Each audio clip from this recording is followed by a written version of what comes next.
you awake? I thought I heard you get up. Yeah, I'm awake. Sorry, I just can't sleep. Are you thinking about him? Yeah, a bit.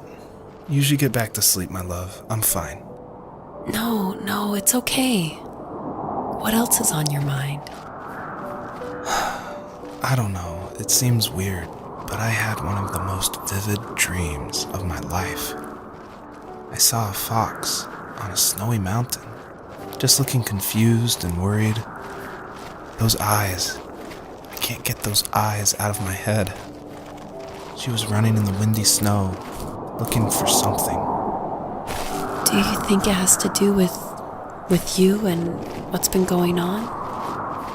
I don't know. It was just a dream, Rachel. They're not meant to make sense. A lot's happened the past couple days, that's all. Well, if you're not going to sleep anyway, you should tell me. I want to hear. All right.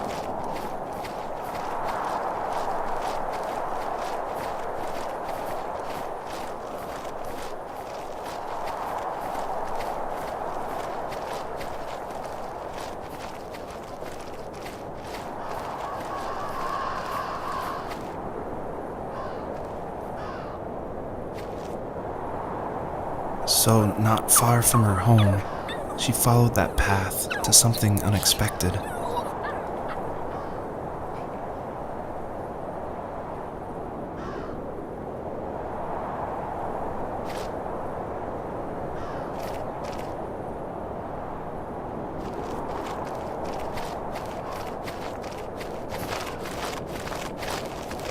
She couldn't stay, though. She had to find her other two children. So she took that path. She followed it towards something ancient. Something with answers.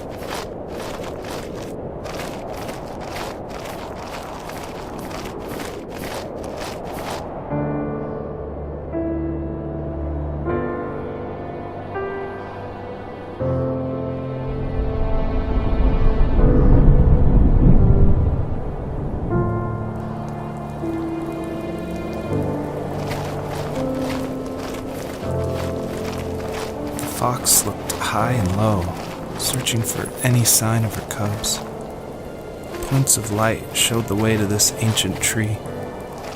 It was as if each one had a story to tell, all their own.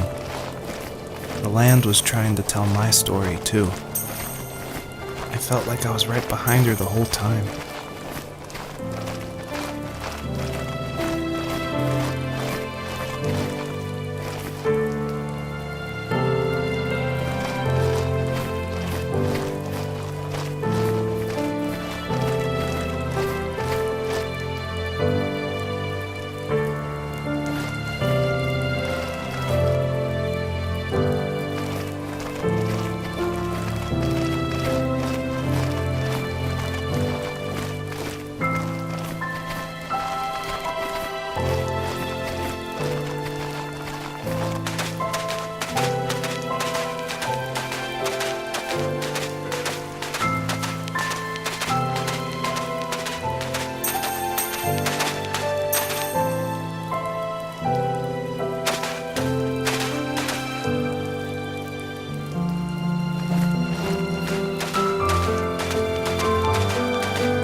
As a kid, did you ever do show and tell in your class?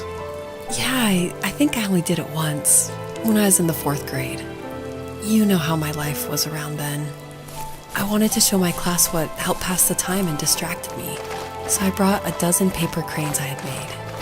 I think I told everyone how badly I wanted to be a bird and fly, embarrassingly enough. Don't be embarrassed. Every kid wants to fly. For me, it was another toy from my dad, a wooden boat. I remember guarding it so carefully in my hands as I walked into class. When I sat down, a group of boys immediately made fun of it. They asked which trash can I found it in, or why an ugly log was my favorite toy. When I got up, I didn't even want to tell them my dad had carved it. I said it was a joke gift my friends had given me. Kids can be so cruel. Some of them are. I shouldn't have let them get to me, but it did. It's amazing we bounced back at all.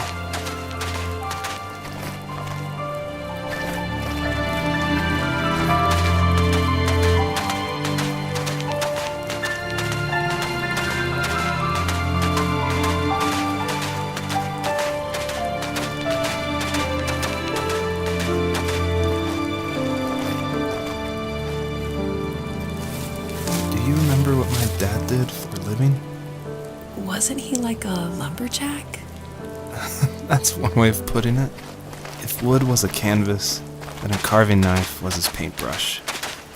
Even after working a 50-hour week, even after his hands were more splinters than skin, he would bring home the nicest piece of Alaskan weeping cedar and make me toys. That wooden train was the first toy I can remember, and I loved it. I just knew from a young age I was going to be a lumberjack, like my father.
Usually those kids would leave me alone, but somehow they could tell I was different.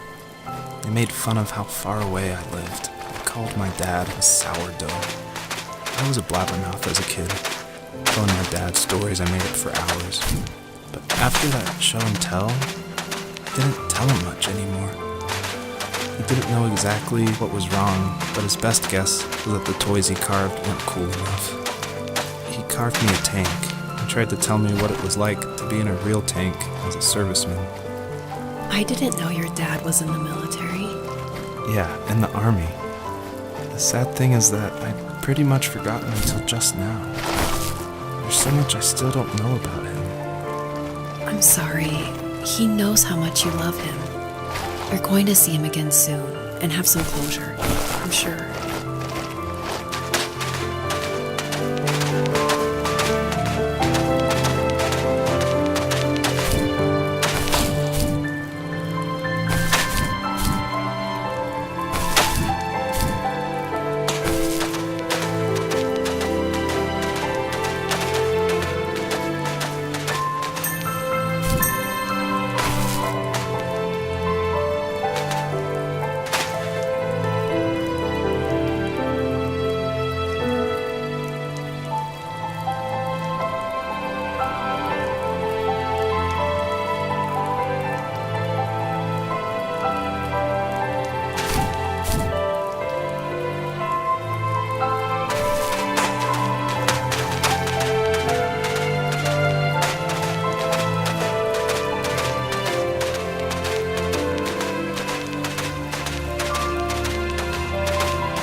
drew.